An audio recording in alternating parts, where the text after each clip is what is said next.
Hey, and welcome to Trail Trials, video review section of iRunFar.com. My name is Travis Lyles, and in this video we're going to take a look at the adidas Terrex Speed Ultra.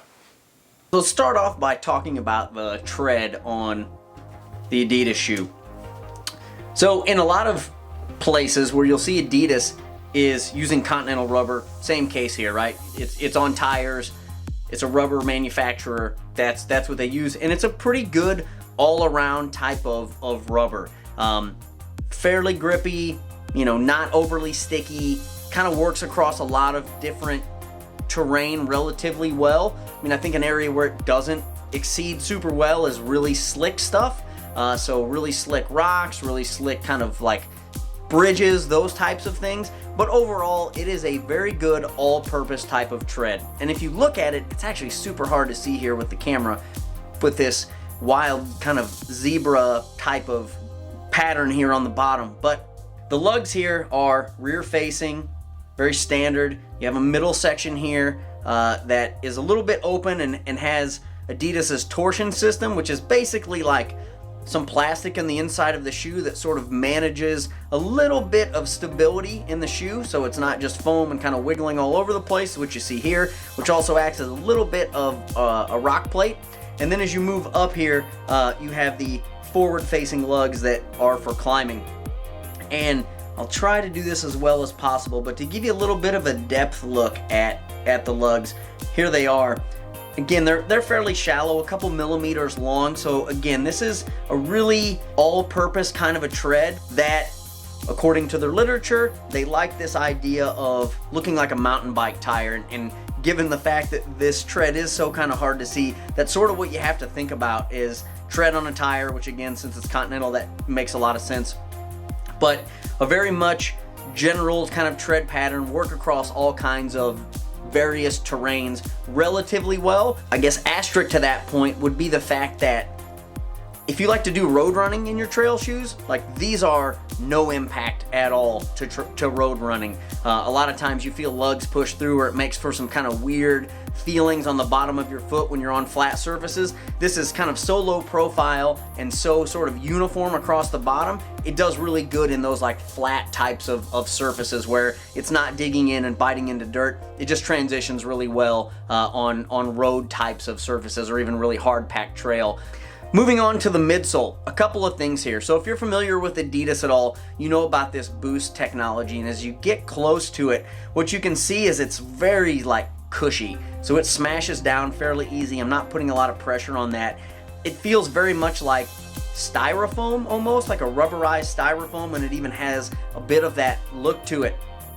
And that's what's going to make up your heel all the way up really into the ball of the foot is the Boost. Boost is a hyper popular on Adidas's high-end road running shoes. It's very cushy. It has a lot of rebound to it.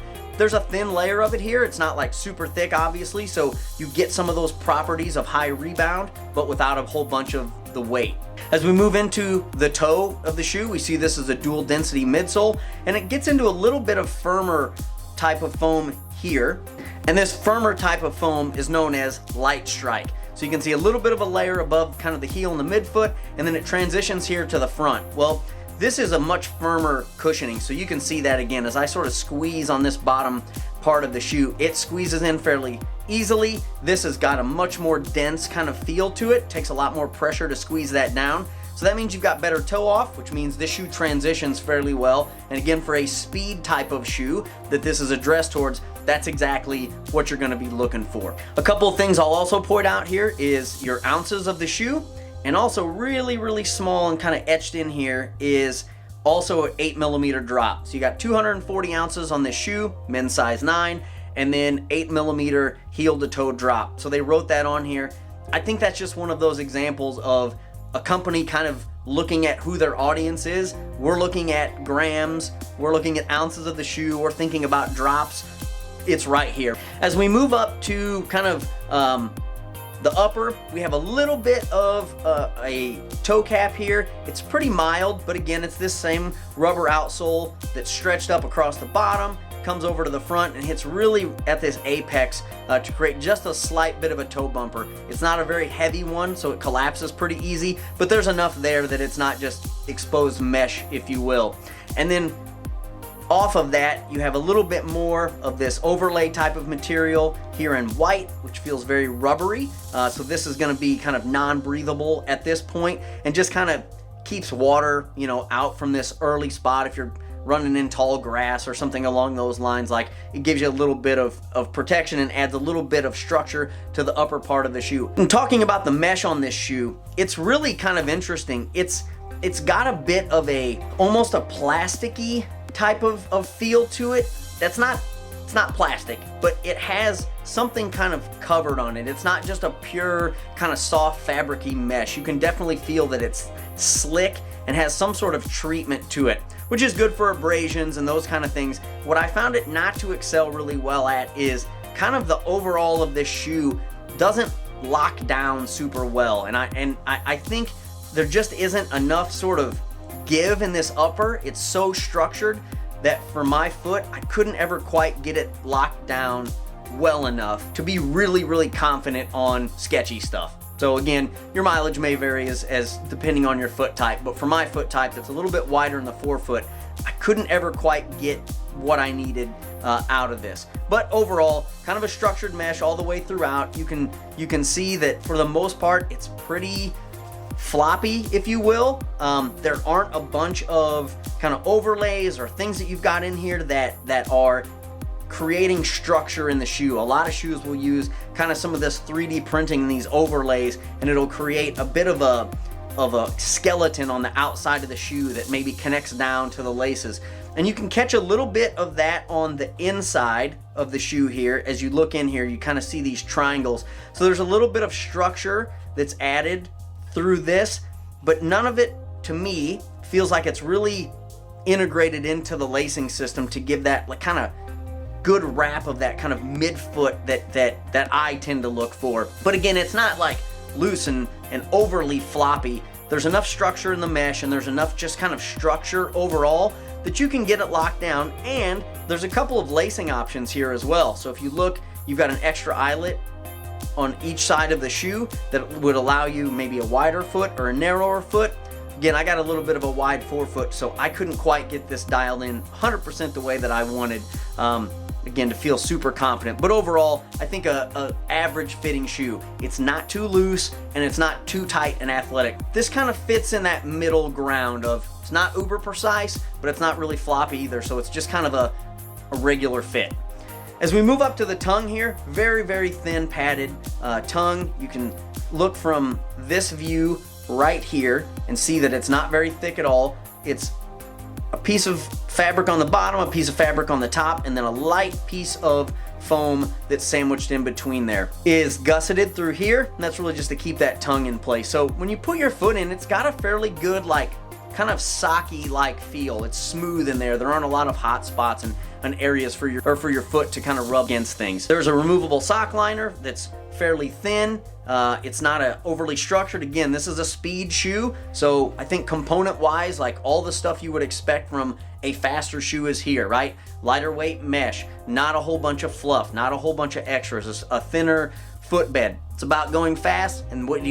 You strip away weight for that. And then as we move in back here to the heel part, there's no heel counter in this at all. And on both sides, there's a little bit of this kind of shiny black rubber eyes overlay that exists here and adds a little bit of structure. And then there's some foam kind of from the heel collar and then the way that the shoe is sewn together that creates this heel structure. But it's fully collapsible.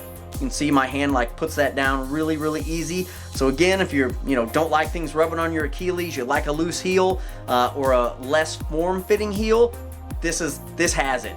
It definitely is probably, for me, I would have liked to had another lace back on this top part because I think maybe I could have got a little bit closer to my ideal heel fit, but definitely not a jaws of a heel in this. It's a little bit going to be on the looser side of things. Closing thoughts. I really like what's going on here with this shoe. I like that Adidas has put the effort, the work with athletes, that they are really approaching ultra running and trail running in a serious way, that research and development is going into that. And I think this is a really nice outcome for kind of what I think has historically been a shoe company that has made trail shoes, but they've been less focused, let's put it that way. they've been more of, it's a road running shoe, and then they just kind of change the colors on it and make it dark blue or gray, and then slap some ruggedish tread on the bottom. Like, there's some thought put into this, and you can tell. You can tell by the way they've marketed it. You can tell by the way they've created it. You can look at the story on their website. But there's a real concentrated effort here with what this shoe is all about. Does it hit the mark?